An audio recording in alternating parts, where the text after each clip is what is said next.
மனநலம் மண்ணுயிர்க்கு ஆசை, இனநலம் எல்லா புகழும் தரும்னு சொல்லி ஒரு திருக்குறள். 2000 வருஷங்களுக்கு முன்னாடி மென்டல் வெல்னஸ் பற்றின ஒரு சிந்தனை இருந்தாதான் அது ஒரு கவிதையில வந்திருக்கும். எப்பவுமே இருக்குது. என்னத்துக்குன்னா, எந்த தலைமுறையில எடுத்தாலும் 10 பேர் இருந்தா சில பேர் அமைதியா இருப்பாங்க, சில பேர் ரொம்ப ஆனந்தமா இருப்பாங்க, சில பேர் ஏதோ ஒரு ரொம்ப பாதிப்புல இருப்பாங்க.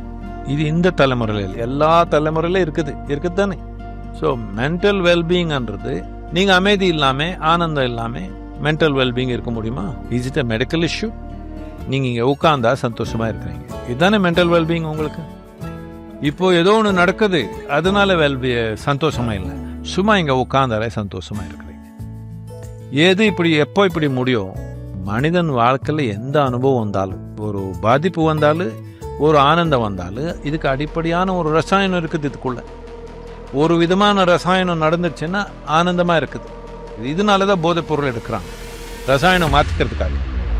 இப்போ நம்ம உள் ரசாயனம் நாம் எப்படி மாத்துக்கிறது உள்ளதுன்றது நாம இந்த தொழில்நுட்பம் மக்களுக்கு சொல்லி கொடுக்கலன்னா எல்லாருமே போதைக்கு போயிடுவாங்க.